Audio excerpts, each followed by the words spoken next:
Gaman að sjá ykkur.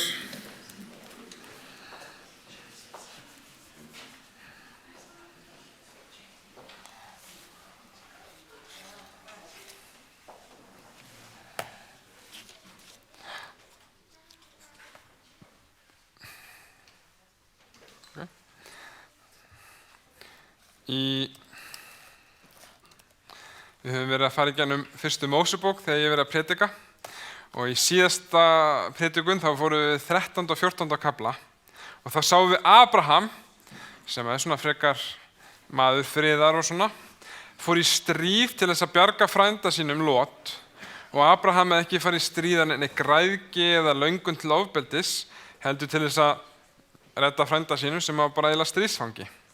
Svo Abraham, bara þegar við lítum hérna saman í 15. kafla, að hugsa kannski til hryllings til blóðs og hérna dánu og afleiðinga stríðsins, sem eru venjulega bara meira stríð seinna meir, því að nágrannastjóðir muna náttúrulega fyrir stríð og gleyma þeim ekki svona auðveldlega.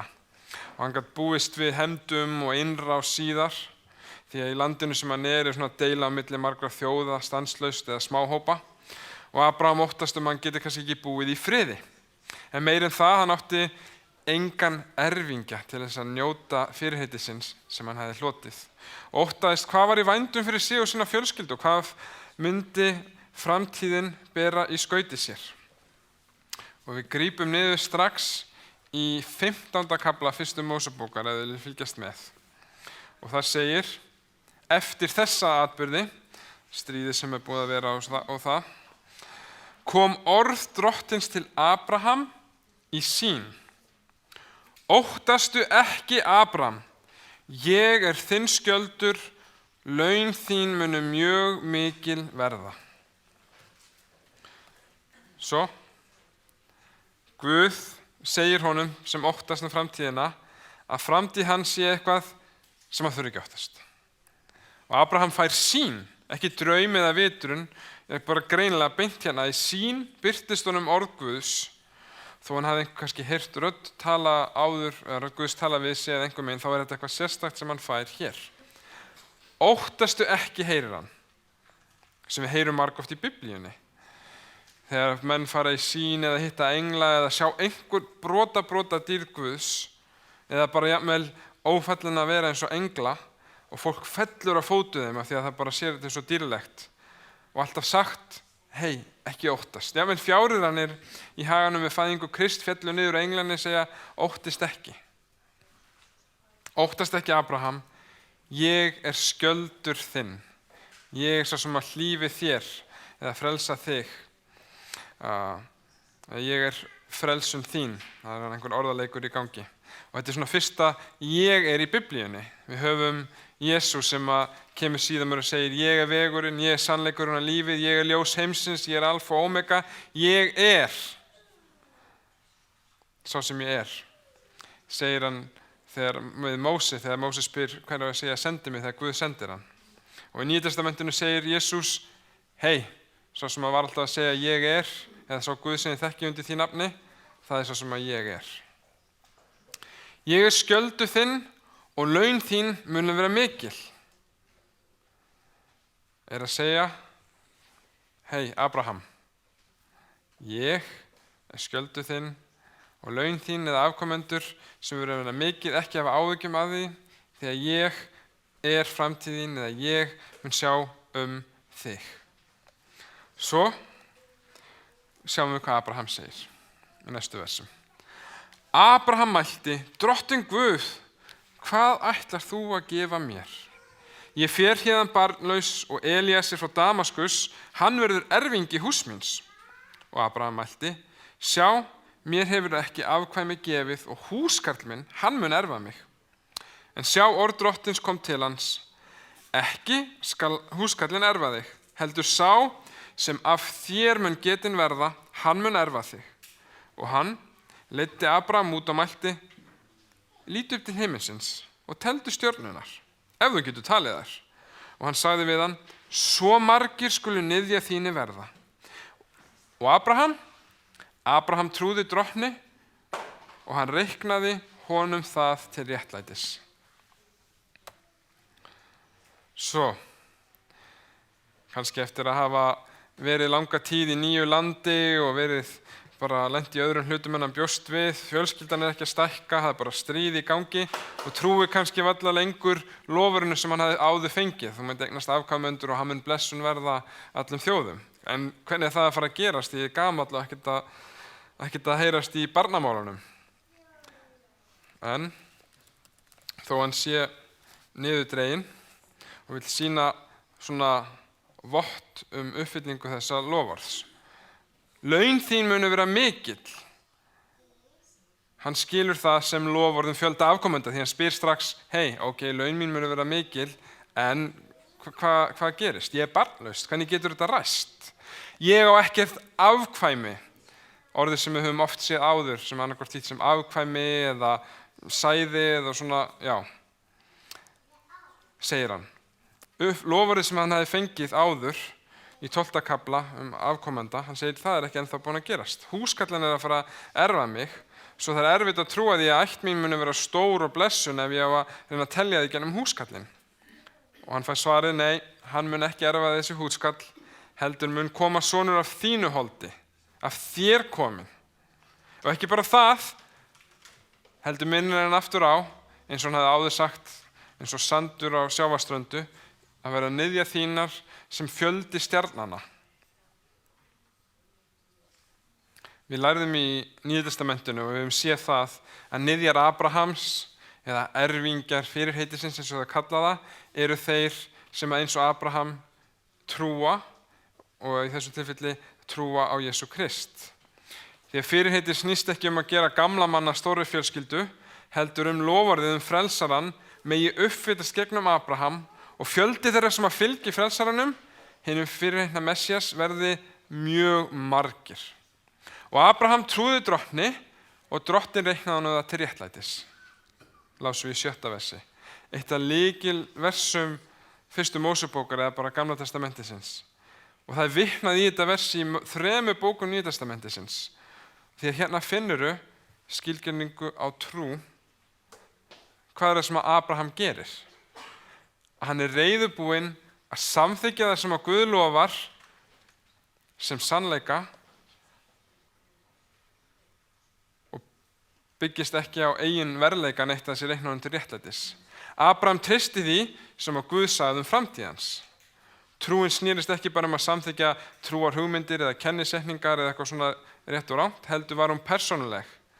Að treysta orði Guðs að hann muni uppfylla það sem hann sagðist muni að gera. Þannig að Guð segir við hann, ég lofa þér afkomendum og landinu.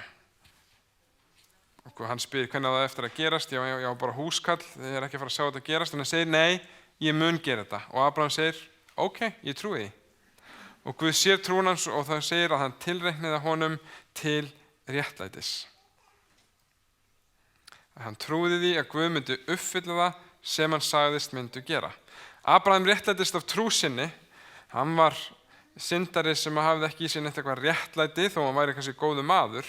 Því að réttlæti Biblíunnar er ekki framlegn af megn og megin mannsins heldur gjöf frá Guði fyrir trú. Hefur alltaf verið þannig frá tímum fyrstu Mósebókar alveg fram í lokin.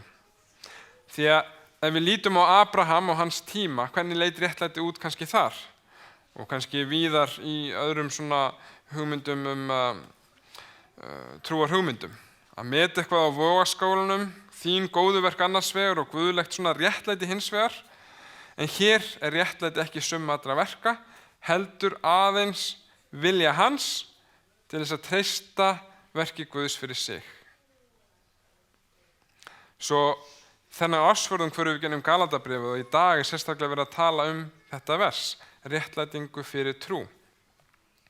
Því að frelsun frá upphafi eða hvernig maðurinn verður, hólpinu verður aftur kemst í sátt við Guð og mann er fyrir trú sem við sjáum hér.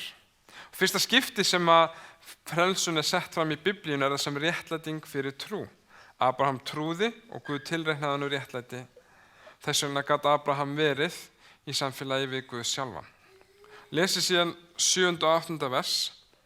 Þá sagði hann við hann, eða sagði drottinn við Abraham, ég drottinn sem leiddi þig frá Úr í Kaldeu til þess að gefa þér þetta land til eignar. Og Abraham mælti, drottinn Guð, hvað skal ég hafa til marksum að ég munist eignast það?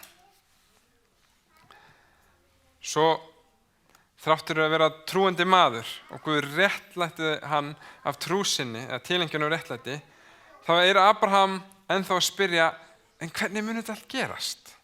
Spurningar, jafnvel efi að sjá hvernig þetta eftir að geta gerst, ekki sama og vantrú.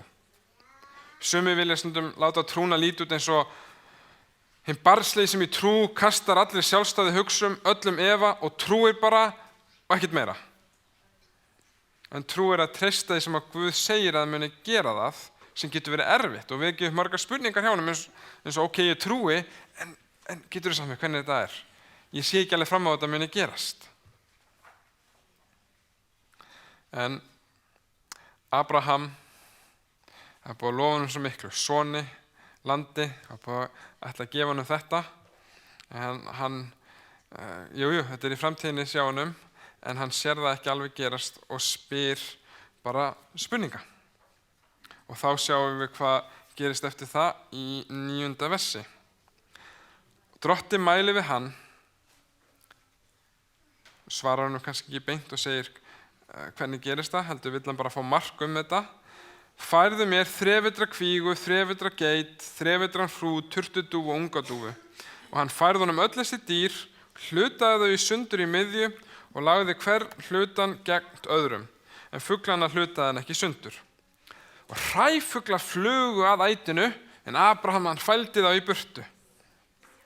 En þegar sól var að renna, leið þungur svefnhöfgi á Abraham og sjá, felmti og miklu myrkri sló yfir hann. Þá sagði drottinn við Abraham, vit það fyrir víst að niðja þínir munu lifa sem útlendingar í landi sem þeir eiga ekki, og þeir munu þjóna þeim og þeir þjá þá í 400 ár. En þá þjóð sem þeir munu þjóna muni dæma og síðan munu þeir fara það með mikinn fjárhlut. En þú skalt fara í friði til feðra þinna, þú skalt verða jarðaður í góðri elli. Hinn 4. ættliður þeirra mun koma hingað aftur, því að enn hafa Amorítar eigi fyllt mæli synda sinna. Svo, hvernig var það með vissu sem að ég muni vita að þetta geti gerst, spyr Abraham, og drottinn, kannski, hvað maður að segja, lítillækkar sig og gerir sáttmála við Abraham að þeim hætti sem að tíðkast skuldbindingu á hans tíma. Og það kemur þessi furðulega beiðni sem Abraham fær. Færðu mér 3 þrefetra dýr og nokkra fugla og hlutaðu þau í sundur og legðu helmingina svona móti hver öðru svo einhver geti gengið hann inn á milli. Þekkt í öðrum þjóðum til forna til þess að svona innsigla sáttmálan. Guð ekki að búa til eitthvað nýtt form hérna, heldur notar hann það sem Abraham þekkir til og tilengar sér það hér. En á hans, kannski venjan hefði verið á þessum tíma að kannski stærri kóngur og litli kóngur eða eitthvað svoleiðis var að gera sáttmála og hinn minni myndi ganga milli bols og höfuð skepnunar til þess að samræma sig dýrinu. Megi ég missa höfuð mitt ef ég brýt samningin við þig sem hinn stærri. En við sjáum það ekki alveg hér þegar við lítum á þetta. Það Guð sem við sjáum sín í 17. versi koma og ganga milli hlutana. Það hann sem að samræmi sig hinnu slátraða dýri en ekki hinn minni sem myndi vera Abraham. Guð sem sér við sjálfan sig að viðhalda sáttmálanum sem fórnið sjálf. Svo það fókusin á Guð, ekki á Abraham og hann þurfa að standa sig og passa upp á sinn hlut. Þetta kannski ekki algengasta leiðin sem við höfum við að fórna. Við sjáum þetta ekki síðar í Gamla testamentinu þó við sjáum kannski sömu dýrin. En Abraham fylgir fyrirmælum Guðs og sýnir þetta í trú. Og hann hlutar þessi dýr í sundur og síðan gerist ekki neitt, virðist vera. Það bara, önnur dýr fara hann að koma og vilja bara fá sér að borða. Venjulega hugsa maður hann að slátra og þá er þessu brendi eða eitthvað svoleiðis eins og þau gera oft í altarinn eða í helgidómnum síðar. En Abraham þannig eitthvað fram eftir kvöldi allan daginn og fuglarnir fann hann á stjás og hann til þess að reka það í burtu svo þess ekki að kroppi hann að fórnarkjötið. Svo það er ekki fyrir að tekur að dimma að Guð meðtekur fórnans og kemur með eldi. Alveg eins og uppfylling fórnarinnar tekur tíma, þá taka hlutinni bara oft sem tíma. Abraham beið í 25 ári í viðbót eftir Ísak, fyrirheitna sonunum. Síðan ennþá lengri tíma þar til að afkomendur hans yrðu svona að almennilegri þjóð, þeir lenda bara strax í einhverju útlægð og einhverju vesinni. Og ennþá lengri tími þar til að loforðið uppfyllist og Jesú Kristur kemur, blessun þjóðana, og breytir sáttmálum þannig að allir sem að trú á Jesú verða erfingja fyrirheitisins. En á meðan hann bíður eftir uppfyllingu fórnarinnar, eða hans meðtekinn, þá koma fuglarnir og reyna að skemma hana. Svona á meðan við bíðum stundum í trú eins og Abraham, þá reynir oft á að eitthvað sé verið að skemma fyrir okkur á meðan biðinni stendur. En síðla kvölds kemur drottinn og tala við Abraham. Afkomendur þínir verða landlausir og afkomumenn og munu dvelja sem þrælar í öðru landi. Hann er að vísa til Egyptalands og þegar þeir dvelja þar í langan tíma. Einmitt það sem Abraham þurfti að heyra. Þegar hann átti erfitt með að trúa því að hann myndi eignast afkomendur, þá segir hann, þú mynd líka eignast land, en samt munu afkomendunni verða eins og landlausir og afkomumenn. Fyrir hérna landið verður ekki strax. Þó hann sjáu kannski einhver megin í sín endurlausna áformið og útleiðina og fæ að sjá þetta og etin endur skapaði jafnvel, þá er þetta sem hann heyrir. 400 ár frá því Abraham eignast son þar til Ísraelsmenn kom úr ánauðinni. En þó að hann muni fá að lifa út eddina, það muni ættans lendi í alls konar erfiðleikum. Og síðan lesum við í 16. versi. Þegar við erum búin að lesa hana kafla, þá er þetta oftast búin að vera svona, punkt eftir punkt, þetta er svona kannski furðulegt, en ég fylgi með, þess að kemur þetta furðulega vers. Hinn 4. ættliður þeirra menn komingað aftur, það er að segja úr útleiðinni í Egyptalandi, því að enn hafa Amorítar ekki fyllt mæli synda sína. Amorítar, það er að segja, kannski nota sem samheiti hér yfir þá sem að búa í Kanaanslandi, hafa ekki uppfyllt mæli syndarinnar.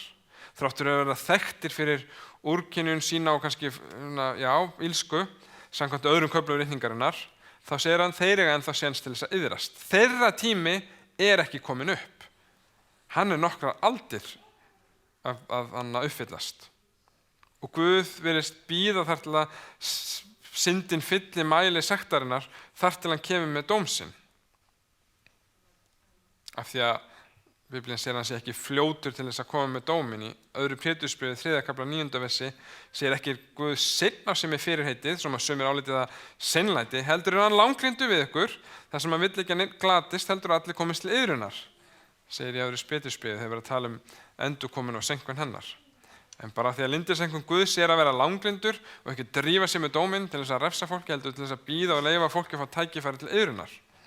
Og til þess að uppfylla loforðið menn tíma Amoríta sem að voru í landinu, voru Ísraelsmenn sjálfir 400 ár frá því að fá landið sitt og voru nokkur 100 ár í Egyptalandi.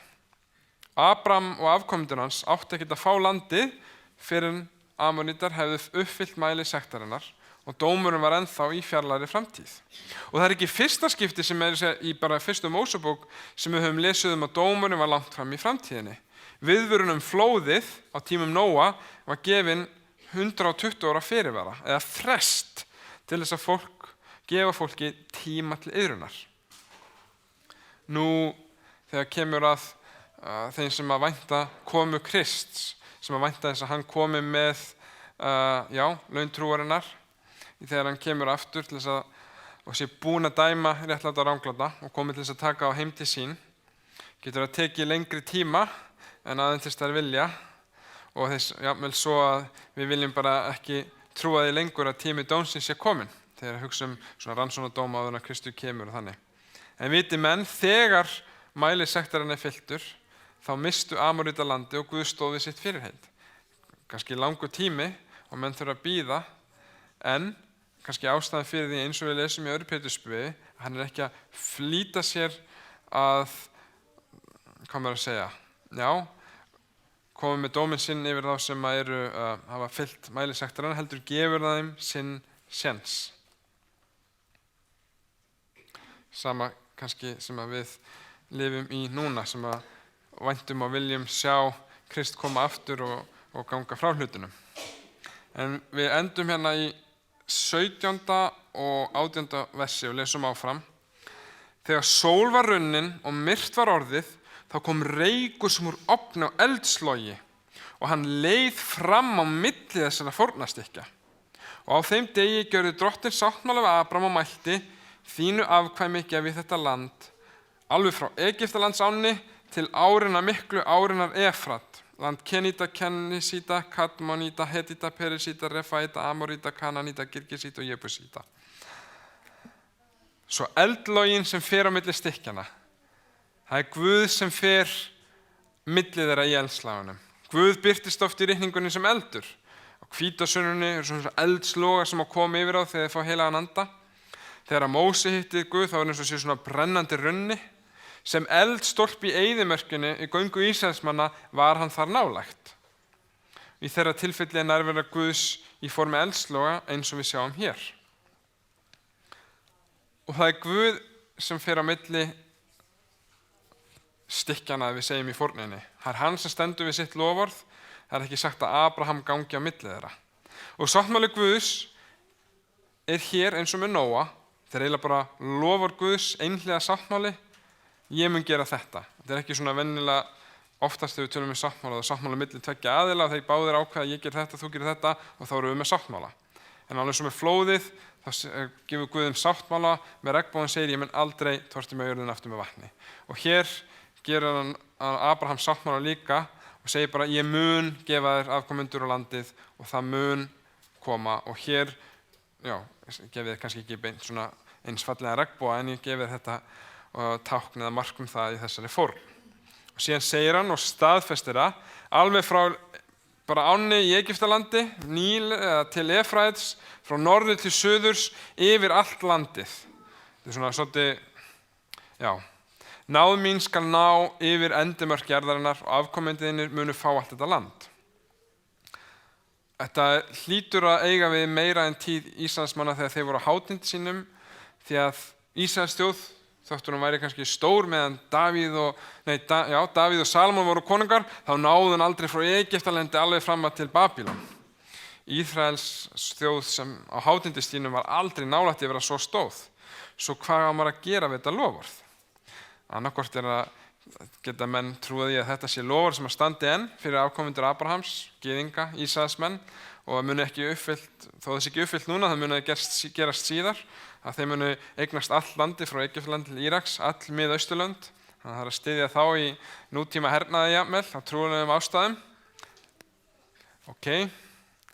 Hljóma kannski ekki sérstaklega vel að trúin sé að styðja undir kannski hernað og stríð á okkar tímum. Eða þá að menn skuli bara lesa þetta eins og þetta sem, ekki framtíðar uppfylling heldur bara allt landi frá norður til suðurs, frá þessara ár til þessara ár, allstaðar sem þið eruð, það land get ég gefið ykkur. Þetta svona, ef við skoðum 8. versið með landið og ána, þá er það svolítið líkingin er rosalega lík 1. Mósebók 2. kafla þegar Eden er lýst.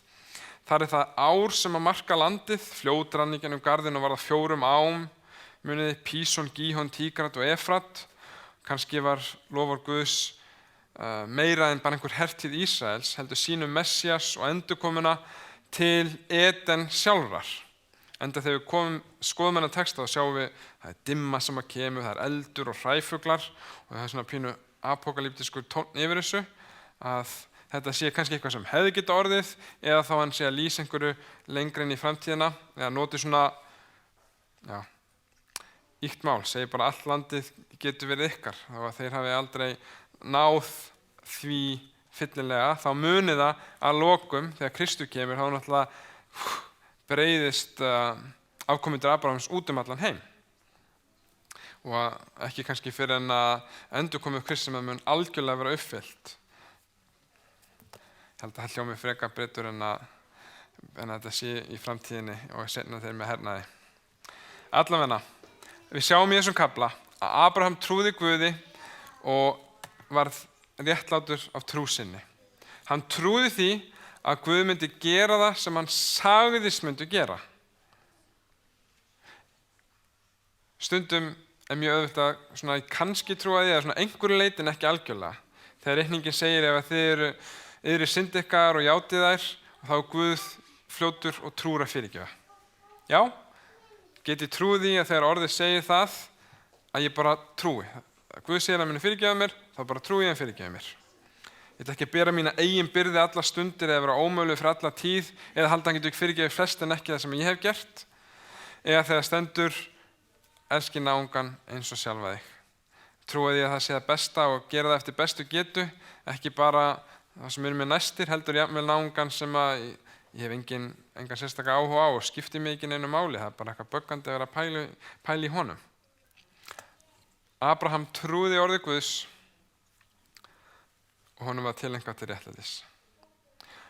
Og hann fylgdi boðum Guðs, hann lagði fram fórnina og beið eftir að Guð myndi sjálfur fulla sáttmálann og meðtaka fórnina. Og meðan hann beið þá þurfti hann að takast á við truflanir, blessaði fuglana sem ætlaði að fara að narta í þessa blessuðu fórn. Og ég veit að meðan við bíðum og væntum komu Krists, þá eru 1000 hlutir sem að trufla okkur og draga athyglina frá frelsaranum. Alveg bara út í eitt. Enda segir ritningin alltaf beini sjónið ykkur á til Krists. Því það er svo auðvelt að missa sjónar á honum og sjá bara það sem að trufla, sjá bara fuglana og hann hefur bara hort á þá og ekkert verið að sjá Guð þegar fór hann að gegnum og tekur fórnina og tala til hans aftur. Hvort sem það hvað sem heimurinn, fólk sem fyrir taugunar á okkur, trúsískinni sem að gera eitthvað sem okkur líkar ekki, fólk sem við sjáum sem hræsnara, ílskan í heiminum, allt, við getum fókusir allt annað fólk, hluti sem að gerast. Ekki láta neitt beina sjóniðinum frá frelsaranum og fókus á annað fólk á neikvæðan hátt. Við syngjum betur til Jesús, þú beina skalt hug og sál, því þegar þú sérð hans dýrð, þá muni finnast fátt þetta fánýta veraldaprjál. Skulum ljúka með bæn. Himneski Faðir, við þökkum þér fyrir orðið sem við höfum í ritningunni, þökkum þér fyrir það, réttlæti sem við sjáum birtast hér, Jesú Krist sem að hylur alla syndir sem að Abraham fær að kynnast, sem að, birtist í Nýja testamentinu í Jesú Krist. Þegar hann kemur sem en fullkomna fórn fyrir syndir okkar, svo að við þurfum ekki að bera okkar eigin byrðar og syndir alla tíð, heldur að við getum lagt það við krossinn og fengið það, réttlæti Krist tileinkað okkur og það fyrirgefningu sem því fylgir. Ég bið að þegar við stúdum það núna eftir og hugsum þetta, að það megi verða okkur raunverulegt. Og ég bið þess á meðan við væntum komu þinnar að við megum reyna að halda sjónu okkur á Krist, ekki á því fánýta veraldaprjál og allt sem annað sem við getum bara starað á í staðinn. Ég bið fyrir okkur hér að þú megi leiða okkur á okkar göngu í Jesú nafni. Amen.